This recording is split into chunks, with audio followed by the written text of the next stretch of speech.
My favorite films, all about Eve.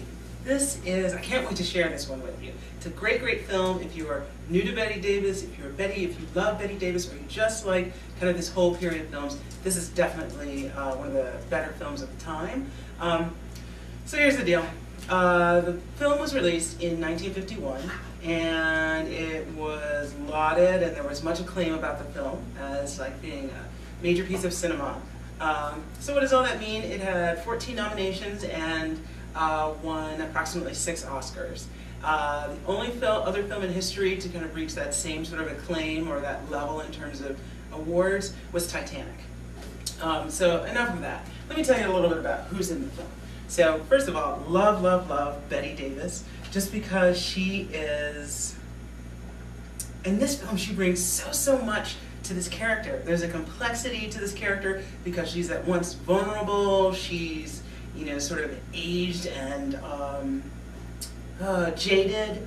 So many aspects come together in her portrayal of this person, Margot Channing, of this character Margot Channing. So, just to start off, we have Bette Davis as Margot Channing. We have Anne Baxter as Eve. Then we have George Sanders as Addison DeWitt, who is the critic. Let's see, we have the friend Karen, who is played by Celeste Holm. Then we have Hugh Marlowe as Lloyd Richards. Max Fabian, who is the producer on the film, is played by Gregory Radoff. Then we have Phoebe, who's played by Barbara Bates.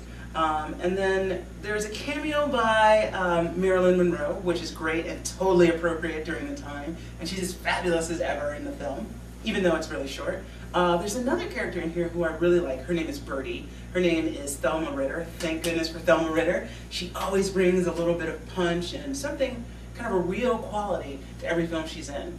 When you see her in this film, you'll love her because the way in which she interacts with both Margot Channing, who's played by Bette Davis, as well as Eve, you know, who's Anne Baxter, is great.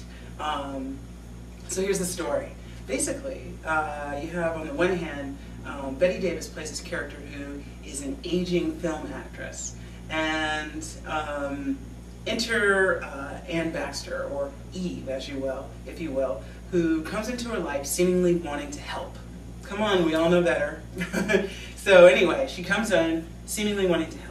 Before you know it, Eve has kind of insinuated herself into Margot's life and into the lives of all of Margot's friends, which would be comprised of like producers, other writers, directors, and a critic. So as the story unfolds, it becomes really, really gripping and fascinating because you have all of this sort of manipulation and betrayal going on. And some of the pieces you read will make you think that it's primarily Eve who's doing this. But what you find is that a lot of those primary characters, whether it's Margot Channing or Bette Davis, or whether it's her friend Karen, Celeste Holmes, people are manipulating one minute. They can be the person who's the manipulator one moment, they could be the victim the next, and in the very next moment turn around and be the hero, which is really what makes this so great, in that there are so many dimensions to each of the characters, and so you end up with sort of this I want to say this panoply of people kind of playing and trying to do well and trying to undermine all of these things happening. So what's the bottom line on this movie? It is absolutely fantastic.